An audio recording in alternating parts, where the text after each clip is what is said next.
juga mulai melebar politik identitas ini, Bang Karni. Yang Pak Anies juga memahami keadaannya bahwa rakyat Indonesia tidak menerima pemimpin yang terlalu berbau ke Arab-Araban, bukan wajahnya, mental berpikirnya. Nah maka dia coba mendekati itu biara-biara, gereja-gereja, pendeta-pendeta, memberi kesan bahwa ini Anies untuk Indonesia. Tapi pertanyaannya adalah, benarkah Anies untuk Indonesia atau ini hanya demokrasi mau dijadikan kuda Troya? Kan itu pertanyaan terbesar ya. Karena kalau kesadaran itu ada, kenapa 2017 kita nikmati betul itu menang pilkada dengan menjual agama dan tidak ada penyesalan, tidak ada itu ucapan permintaan maaf secara terbuka kepada publik bahwa kemenangan ini telah melukai peradaban dan sejarah demokrasi Indonesia. Maka atas nama kandidat yang terpilih saya mengucapkan belasungkawa yang sedalam-dalamnya atas hancurnya peradaban ini, meskipun saya terima kemenangan ini sebagai penghormatan terhadap demokrasi. Ya kurang lebih gitulah Pak. Nah artinya bahwa permainan narasi-narasi hari ini menurut saya sih akan terus membawa kita kepada pendangkalan-pendangkalan makna kehidupan berpolitik dan sebagainya, dan membuat kita akhirnya jauh dari penyelesaian problem yang mendasar yang sudah mulai dan sedang ditangani oleh pemerintahan Pak Jokowi. Maka saya agak ragu apakah nanti kalau model politik macam ini kita bisa menghadirkan pemimpin baru yang seperti Pak Jokowi, atau justru kita akan mundur lagi ke masa lalu. Nah ini kecemasan saya yang terbesar. Saya tadi agak terganggu soal jadi gini Bung, kita sama-sama bernarasi, kita saling menghormati narasi. Tapi kalau terus-menerus dinarasikan seolah-olah Anies itu membahayakan bagi bangsa, dan ini saya kira yang harus kita bantah. Kita ini siapa? Kita harus menghormati semua warga negara punya hak yang sama, dipilih dan memilih, kemudian punya tanggung jawab yang sama untuk majunya bangsa dan negara ini. Caranya yang berbeda, kompetisi, pilihan partainya, pilihan ininya itu yang berbeda.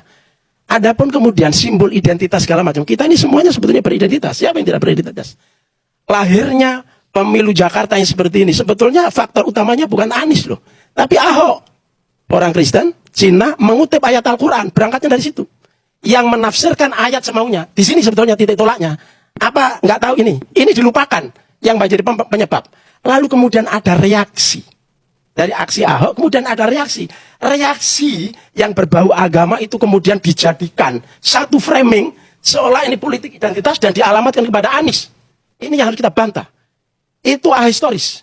Ya, itu tidak faktual. Nah, itu karangan, itu framing. Jadi faktor utamanya yang menampilkan politik identitas adalah Ahok. Yang waktu itu kita dukung. Kan? Karena kinerjanya dan segala macam. Gitu kan?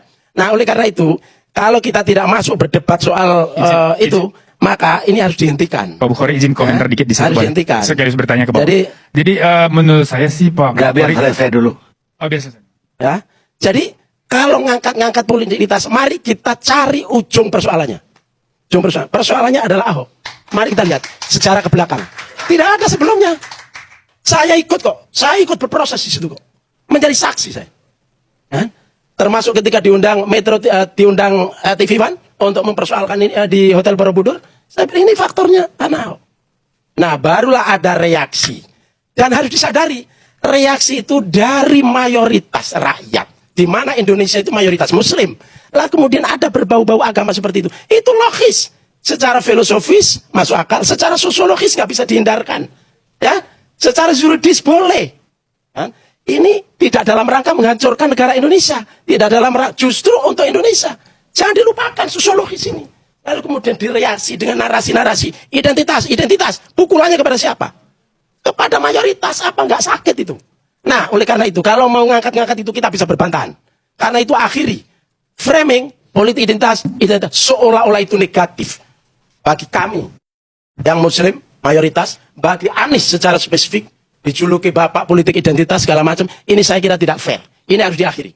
Ke depan kita kompetisi ide, gagasan bagaimana Indonesia ke depan menyelesaikan utang, bagaimana kesejahteraan rakyat, bagaimana keadilan hukum dan segala macam. Kita debat di situ. Bukan yang gimmick-gimmick seperti ini. Kemudian ngeframe orang semaunya sendiri. Itu yang kedua. Yang berikutnya ke Arab-Araban. Apa bedanya dengan ke-Cina-Cinaan? Kita ini nggak bicara itu lagi. Arab, Cina, siapapun yang menjadi warga negara Indonesia punya hak yang sama. Punya hak yang sama.